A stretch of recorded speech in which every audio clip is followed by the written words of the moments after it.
breaking news. And thank you, Captain Ron Johnson.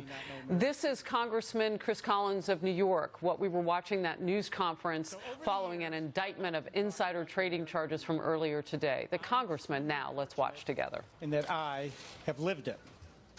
It started for me when I borrowed and started scraping together every dollar I could to buy the Westinghouse Gear Division here in Buffalo and move it to Niagara Falls under a new name, Nuttall Gear. I'm proud that we put hundreds of people to work who are still working there today.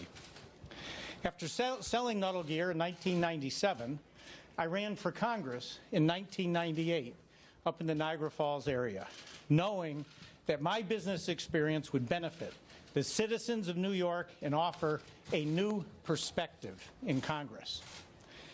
After being humbled in that race, I spent the next 10 years as an entrepreneur, investing in and helping to stabilize dozens of bankrupt and financially distressed companies, saving and creating hundreds of jobs here in Western New York. In 2007, I was recruited to run for Erie County Executive to turn around the effective bankrupt county. I was elected, and by applying the principles of Lean Six Sigma, turned around the county finances in 18 short months, all the while honoring my campaign pledge to work for $1 a month. One of the many companies I invested in was a small drug development company, Innate Immunotherapeutics, that was working on a unique cure for HIV patients suffering with AIDS. Ultimately, that focus shifted to a treatment for secondary progressive multiple sclerosis, which is one of the deadliest autoimmune diseases known to mankind. My affiliation with this company is why we are here today. I've been an avid and unwavering supporter of Innate Immunotherapeutics for more than 15 years, long before I came to Congress or was elected county executive here in Erie County. Over this time, my affiliation with Innate Immunotherapeutics has prompted attacks on me, my integrity, and my investments by my political opponents.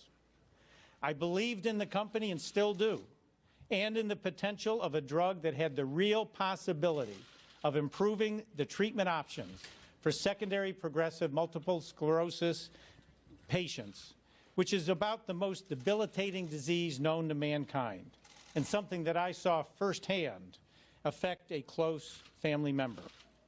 Over the years, I invested heavily in Innate, became the company's largest shareholder, and an uncompensated member of its board of directors. Without my investments and steadfast financial support, the company would have gone under, bringing with it a premature end to a drug I truly thought would revolutionize treatment options for secondary progressive MS. Of all the things I wanted to accomplish in my life, finding a cure for secondary progressive MS was at the top of the list. After years of blood, sweat, and tears, we firmly believed we were on the verge of a medical breakthrough. Sadly, despite showing great initial promise, the drug was ultimately shown to be unsuccessful, which is a setback for all those suffering from this deadly disease. Many have speculated about my relationship with Innate. Here are the simple facts. My connections with the company are well known. I believe I acted properly and within the law at all times with regard to my affiliation with Innate. Throughout my tenure in Congress, I have followed all rules and all ethical guidelines when it comes to my personal investments, including those with Innate. When it became clear that the drug I and others believed in fell short of our hopes and expectations, I held on to my shares rather than sell them. As a result, the significant investment I made in the company, worth millions of dollars, were wiped out. That's okay. That's the risk I took. My real concern lies with the millions of people suffering from secondary progressive MS who to this day struggle without life-saving treatments for their deadly disease. I've said it before and I'll say it again. I am proud of my affiliation with Innate. I may have lost most of the money that I invested in the company, but I took the chance to bring relief to those who deal with the dreadful disease of secondary progressive MS every day. The charges that have been levied against me are meritless, and I will mount a vigorous defense in court to clear my name. I look forward to being fully vindicated and exonerated, ending any and all questions relating to my affiliation with INNATE. I've spent the last 10 years in public service as the Erie County Executive and as a member of Congress. I've also spent many years volunteering to give back to my community.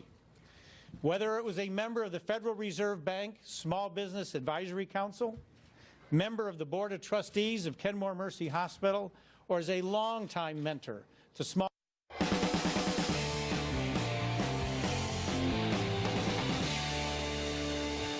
Good evening. Welcome to Tucker Carlson Tonight. I'm Mark Stein. In for Tucker this evening. Right now, Congressman Chris Collins is speaking after being arrested for insider trading. Let's go there live. Therapeutics outside of the courtroom. As I fight to clear my name, rest assured, I will continue to work hard for the people and constituents of the 27th Congressional District of New York, and I will remain on the ballot running for re-election this November. Thank you very much, and have a great night.